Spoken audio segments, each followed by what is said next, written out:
Repose dans ce cimetière depuis plus de 6 ans déjà, aurait sans doute été le dernier à prévoir, encore plus à souhaiter, que sa vie entière soit à l'affiche dans une série télévisée dans quelques minutes à l'antenne du réseau que vous écoutez présentement.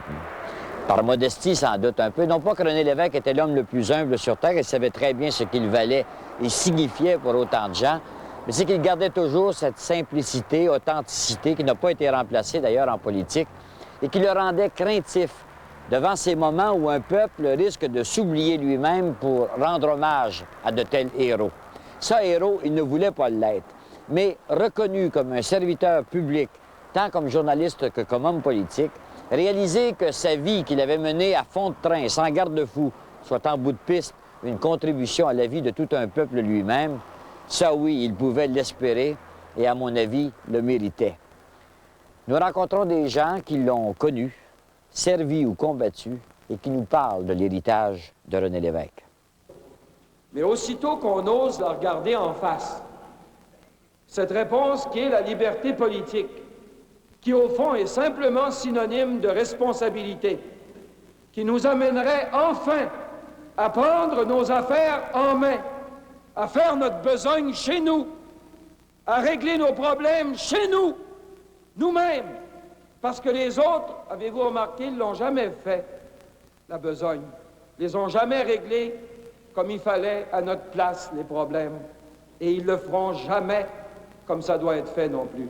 M. Lévesque s'adressait, je dirais, à donner un leadership au Québec, là, tout à fait particulier, généreux, sur le plan humain. M. Lévesque s'adressait carrément au cœur, à l'intelligence des Québécois, en espérant que la volonté suivrait. Lévesque, d'abord, c'est un intuitif. C'est un homme qui avait probablement une 9e antenne à quelque part que nous, on n'a pas. Et il y avait des... il y avait toujours une petite avance sur pas mal de monde. Des grands analystes, etc. Moi, j'ai toujours senti ça, en tout cas, que Lévesque était à l'heure juste. C'est sa passion, je pense, qui a réussi à communiquer, qui vient finalement des racines de la Révolution tranquille. C'est la passion qu'il avait du Québec. Et l'immense confiance, et une confiance tout à fait peut-être un peu téméraire à certains égards, dans la capacité des Québécois et des Québécoises de faire face aux défis. Je pense que l'essentiel de son héritage, c'est ça. Je dirais qu'il a contribué plus que n'importe quel autre homme politique au Québec au cours des générations à donner confiance aux Québécois en eux-mêmes. Et ça, je pense que c'est extraordinaire parce que ça permet d'agir, ça crée chez les gens l'impression qu'on peut faire des choses, qu'on n'est pas né pour un petit pain. Et M. Lévesque, lui, dans sa carrière, je l'ai connu en 61, il a toujours été comme ça. René Lévesque, on s'en souvient comme d'un ministre vedette dans le gouvernement de Jean Lesage. Et son plus haut fait d'armes pendant les 6 ans de pouvoir libéral fut bien sûr la nationalisation de l'électricité. Comme le premier ministre le dit dans la déclaration, on a fait l'unanimité parce qu'on s'est convaincus tous, puis maintenant on voudrait bien que toute la province soit convaincue que c'est un pas de géant pour l'avenir de la province. Et pour une fois dans un domaine économique extrêmement important. Aujourd'hui, on a tendance à regarder ces choses-là, Hydro-Québec, les grands travaux, en fait, tout ce que ça symbolise, l'hydroélectricité pour les Québécois. On est devenu un petit peu cynique vis-à-vis ça. Ça a perdu son charme et sa grandeur. Il reste quand même qu'à l'époque, en 62, c'était une des premières manifestations de se mettre chez nous, de cette capacité qu'avaient les Québécois d'entreprendre des grandes choses. D'ailleurs, c'est pas pour rien que ça avait été mal reçu dans d'autres parties du pays. Et il faut toujours voir ça derrière lui. L'argument qui venait le plus contre la nationalisation, les grands bons de Shawinigan Power et de toutes les autres compagnies privées, c'était de dire il n'y a pas de Canadiens français. À l'époque, on disait ça. Il n'y a pas de Québécois qui sont capables de prendre ces entreprises-là en main et de les conduire. Et Lévesque, par la force de sa conviction, dans l'opinion publique, a réussi à rallier une majorité. M. Lévesque a toujours gardé cette volonté d'agir, cette volonté de construire, cette volonté de nous faire avancer. Et il aurait fait des tas d'erreurs, puis il n'était pas parfait. Il aurait manqué son coup dans plusieurs domaines. Il aurait au moins laissé aux Québécois, puis aujourd'hui on est changé depuis son passage au pouvoir, laissé l'impression et la conviction que c'est pas vrai qu'on n'est pas capable de faire de grandes choses. On est capable. D'ailleurs, on en a fait.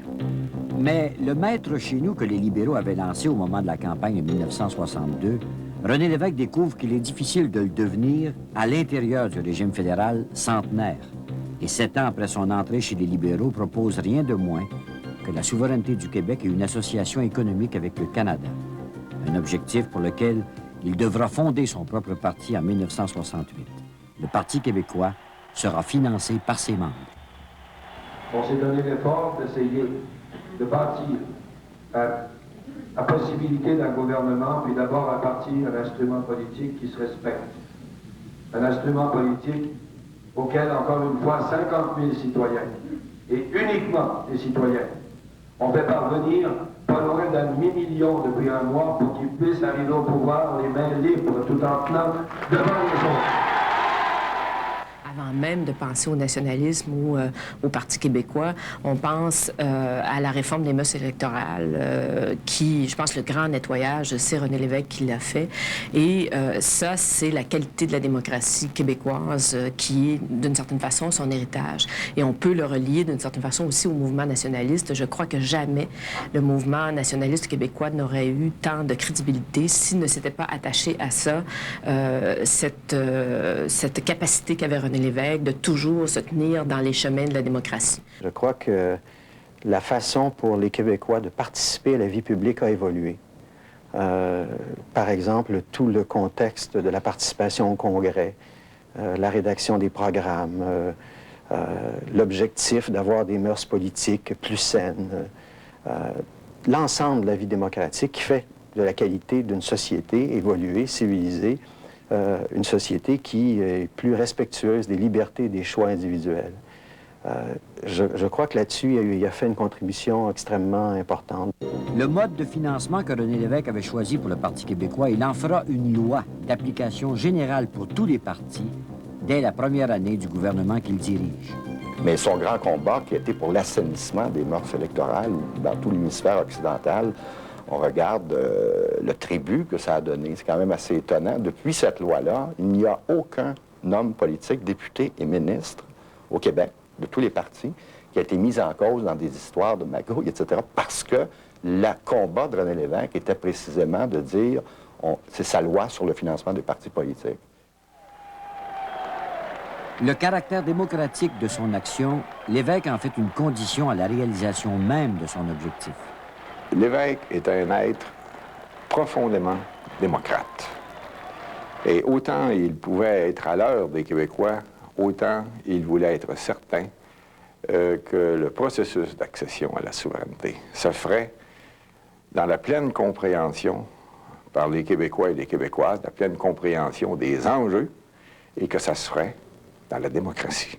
J'ai toujours été attaché à cet homme-là parce que j'ai toujours été convaincu qu'il était l'homme qui la faisait le mieux à avancer, en ne brusquant pas la population, en respectant sa vitesse de croisière, en épousant souvent son humeur, c'est encore une fois ses insécurités. Ceux qui, par exemple, pouvaient être tentés de dire on a été élus, on fait l'indépendance purement et simplement, il y avait certainement des opinions comme ça à l'intérieur du Parti québécois, ça s'exprimait ouvertement.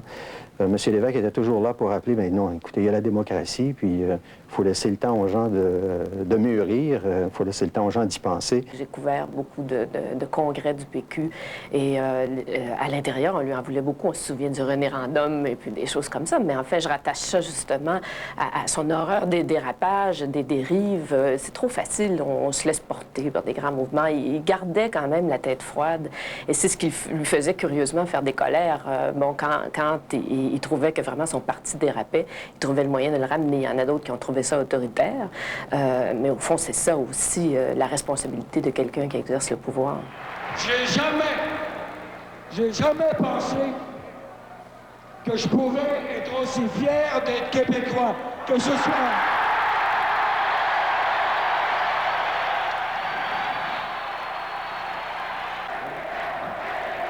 Le premier mandat du gouvernement Lévesque allait être un véritable chantier de réforme. Charte de la langue française, protection du territoire agricole, assurance automobile, santé et sécurité au travail.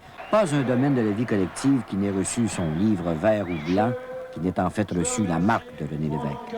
Tout cela mené tambour battant, en gardant un œil sur l'objectif premier de son action. Qui n'ont pas eu peur du changement nécessaire dans le Québec. Aujourd'hui, tous les analystes politiques de quelque appartenance politique qu'ils sont, de quelque communauté soit-il, reconnaissent la légitimité de l'option qu'a défendue René Lévesque pendant une bonne partie de sa vie, la souveraineté du Québec. Il a gravé dans le bronze le droit du Québec à l'autodétermination.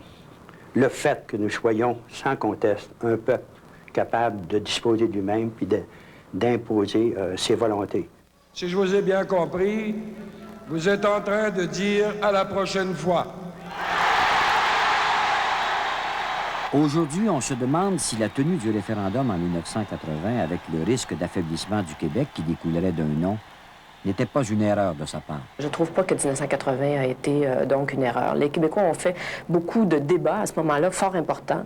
Ils ont misé de l'autre côté, puis la suite a montré qu'ils avaient peut-être eu tort de miser de l'autre côté, mais peut-être que le temps n'était pas venu. En fait, c'est très long, ces choses-là. Comme on dit toujours, c'est des fleurs qui poussent, et puis on ne peut pas tirer dessus. Donc, il y avait des étapes. C'était peut-être pas le choix le plus opportuniste, mais c'était un choix nécessaire. Avant de gagner le prochain, il fallait perdre celui-là, à mon sens. Parce que, imaginez un parti politique qui naît en 1968-69, qui fait 2 campagnes électorales, qui en gagne une 3e, puis en l'espace de moins de 10 ans de sa fondation, aurait brisé des siècles d'existence ici depuis le traité de Paris. C'est à en demander pas mal.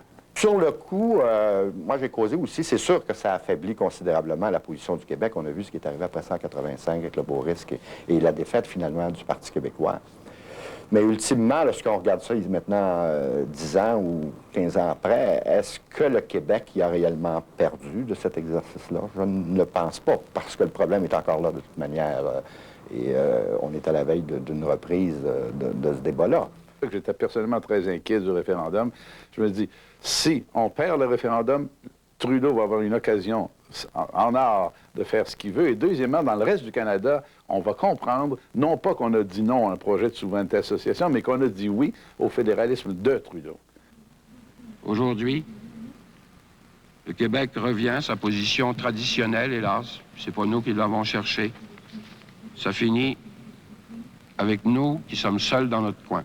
Sans autre carte dans son jeu, le premier ministre met l'option de son parti en veilleuse et propose le beau risque de laisser les fédéralistes tenter de réformer le pays. Finalement, si on le regarde encore une fois, avec le recul du temps, on est 10 ans plus tard, exactement, son histoire de beau risque, et on se rend compte qu'il mise sur Brian Mulroney. Brian Mulroney fait son meilleur effort. Il faut quand même reconnaître que M. Mulroney, malgré toutes sortes d'autres défauts, a vraiment voulu réconcilier le Québec et le Canada, a tenté la démarche tout à fait opposée à celle de M. Trudeau. À 2 reprises. À 2 reprises. Il a vraiment essayé. On peut être pas content du résultat ou de l'accord de Charlottetown ou des choses comme ça, mais c'était certainement pas une démarche à la Trudeau. C'était vraiment une démarche pour tenter de réconcilier les choses. Et c'était aussi une démonstration, peut-être, dont le Québec avait besoin. Je suis convaincu que Lévesque, dans son fort intérieur, se disait nous allons jouer le jeu, au sens de le jouer pleinement. Pas jouer dans le sens que c'est un artifice, mais dans le fond de son cœur, il était convaincu que ça ne marcherait pas. Et l'histoire lui a donné raison. Le rapatriement unilatéral, c'est une chose. L'échec de Meach, c'est une autre chose. L'échec de Charlottetown et l'échec du référendum donnent parfaitement raison à René Lévesque que le Canada anglais est bloqué, et bloqué solide. Mais j'ai confiance qu'un jour, il y a un rendez-vous normal avec l'histoire que le Québec tiendra. Et j'ai confiance qu'on sera là ensemble pour y assister.